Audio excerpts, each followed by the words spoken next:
Here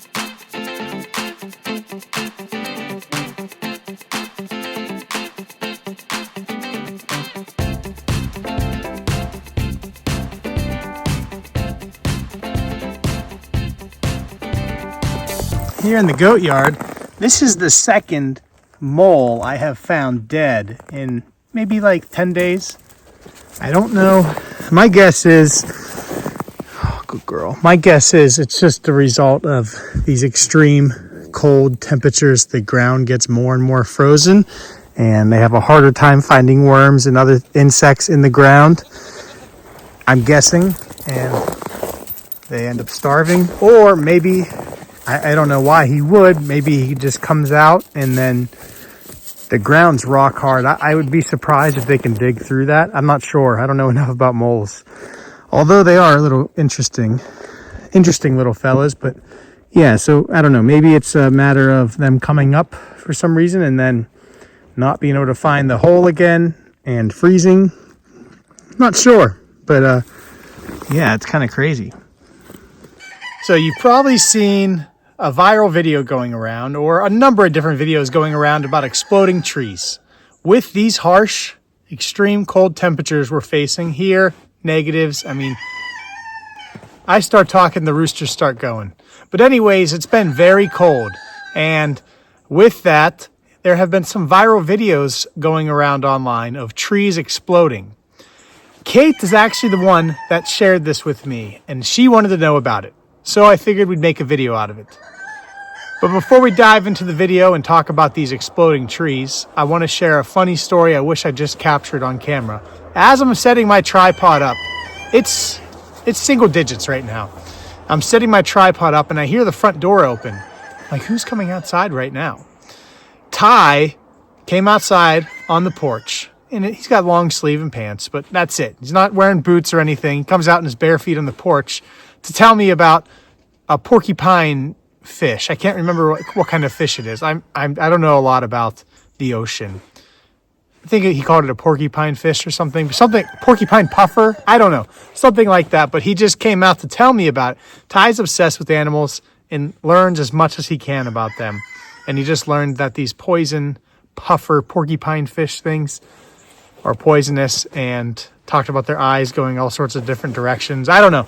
But I wish I had it on camera. I was in the middle of setting my tripod up and he came out, and just the whole thing was a funny little encounter that it's freezing cold, but I got to go tell my dad what I just learned.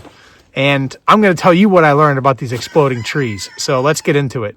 Some of the questions and comments I saw in these videos, people are asking, is this dangerous? Does it kill the tree? Is it real? Now with AI, a lot of people are questioning every video, and you kind of have to, unfortunately. Anytime something goes viral, my first thought is like, start to look at every little detail. Look at the hands, look at the shadows, look at the dust, look at all these things. And it's the same thing with these trees. I think people see, we won't go into AI. But anyways, people are wondering if it's real. They're wondering, what is actually happening. So we're going to talk about that. What it actually is called is it's frost crack. It's not actually an explosion. So the first thing is the trees are not actually exploding. Like I said, it's called frost crack. What frost crack is a physical split in the trunk caused by cold stress.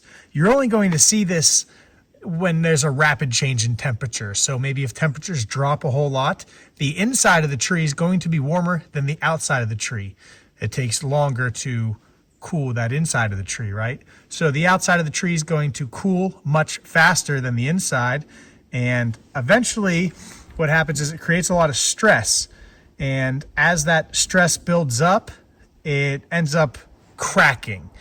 Pretty much it gets to a point where the stress exceeds the strength of the wood. So there's this sudden release of internal tension, you could say. And it can be very loud and startling. It is a natural phenomenon, but it is not new, and it's not uncommon in harsh winters. So when is it most likely to happen? Well, kind of on a day like today almost. Clear, calm nights, which is what we're going to have tonight. There's no clouds in the sky, following a sunny winter day. Really, like I said, when there's a rapid change in temperature. So maybe you have like a sudden cold snap, or, you know, it was a warmer winter day, not too warm, right? Where then it's going to drop into the negatives that night. So you would see it in something like that, really just big temperature swings. And the reason for that is, like I mentioned, those trees are warmer and the inside's warmer. It's just like your house, right? Like it takes a long time. If you're to turn your furnace off, it's going to take some time to cool off the inside of your house. Same thing, the tree, right? The inside of that trunk, it's going to take time for it to get cold. It doesn't just happen like that. Although the temperature can change pretty quick, and that's going to happen on the outside of the tree. And again, it'll cause that crack, the loud snapping noise. So what trees are most affected? Well, some common species like we have right out here in front of us: maples, oaks, sycamores, fruit trees, walnut trees. Some of the characteristics of these trees. So you can tell that's a whole lot of species of trees, right? Some of the characteristics would be like thin bark, fast growing, high moisture content trees, like some of the ones that we just named. Some other factors would be, you know, young trees or trees that were previously stressed, and south facing, which is everything right here. These are all south facing trees. So that they all kind of meet that criteria, but I actually haven't ever seen it myself. Maybe it's happened, but I haven't identified the cause of that to a tree. A lot of things happen out here, and I'm not really inspecting all of the trees. That's probably surprising because I spend a lot of time among these trees. As I'm walking through here, I kind of forgot how much snow we really have right now. We got like 18 inches of snow. Oh, there's some deer. I have my gloves on. It's gonna be hard to zoom in. But that's why Luna's barking. She just saw them moving from over here. Well, that's okay. But anyways, I can't remember what I was saying. I was talking about how much snow we have. I'm out here every day, but taking care of the animals, and typically I'm kind of walking the same path I either shoveled or like a path from just my feet. And, you know, you're kind of like 6 feet or 6 inches off the ground already. So once you start walking in here, you forget how much snow there is. You can see all these deer tracks. So I feel like when these videos go viral, it's always like a short form video, and it's intended to get as many views as possible. Oftentimes it's not really to educate or to inform or you know, just to teach. So it's kind of just whatever's going to get the clicks. So a lot of the comments I've seen people ask, are the trees going to die? And in most cases, no. Trees are very hardy. Trees can survive a lot.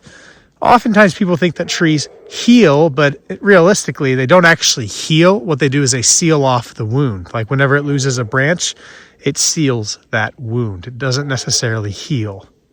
So another thing, when I first heard about this, probably a couple years ago, really, it was, I think, from another viral video.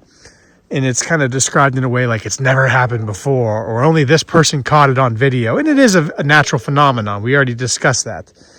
But my immediate thought was, well, it can't be, like, these trees have to have evolved with that. These trees have evolved with winters. And that's why you'll see it when there's big temperature swings, right? So I think it's happening. Some of the videos I saw this year were kind of more south, somewhere that got cold that is kind of unexpected. But the trees do survive, because who knows how many years in the south does it get cold, right? Just like here, these trees have adapted, and if that does happen with a big temperature swing day, they will survive. The crack will seal over time, like I said, and the scar will always be visible. Oftentimes on these trees, scars are always visible. I mean, this dogwood here is a good example of that.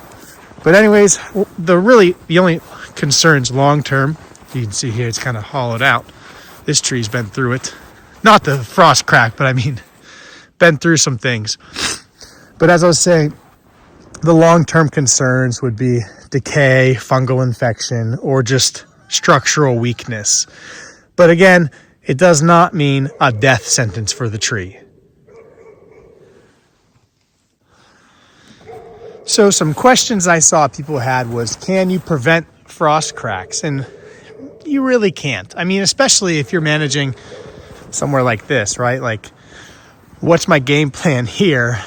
Really, it would just be to pick some trees that you don't want to have that happen to, because there are just way too many trees.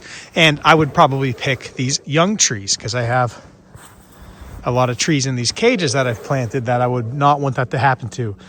So you could really only reduce the risk, and that would just be by, I don't think you'd actually change the normal prescription for these trees. What I mean by that is anything you're doing for young trees would help reduce risk. That's proper mulching. So if you're planting a tree, you want to mulch it.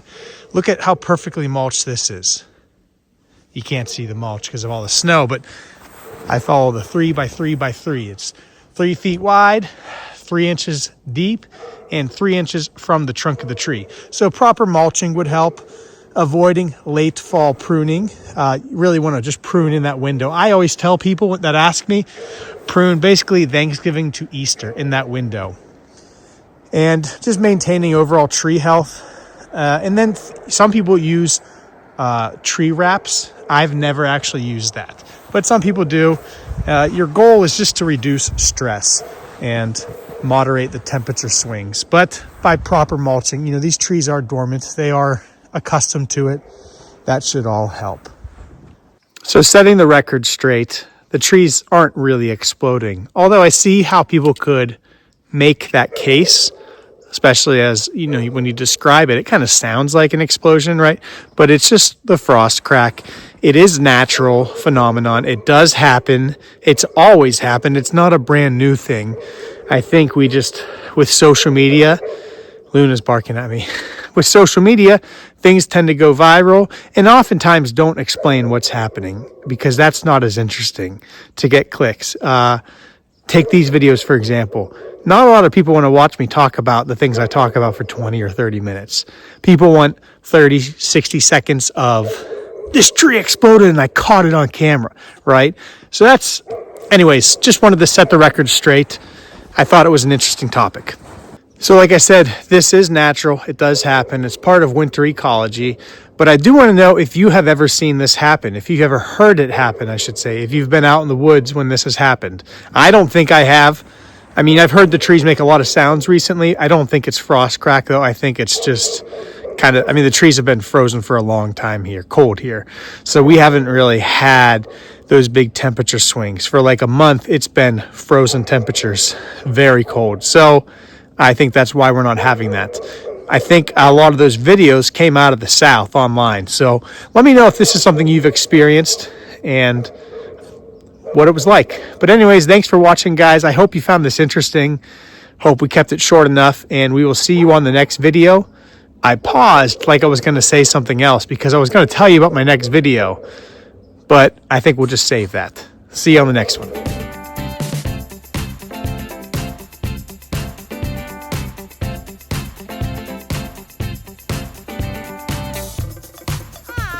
Shoveled a whole new path from behind there all the way through here on his hands and knees. Just a machine. And he's getting tired of this one. So, oh.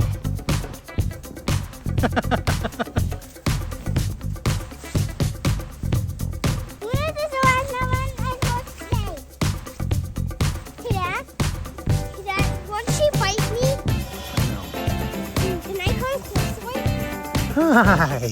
You want me to put some straw in it?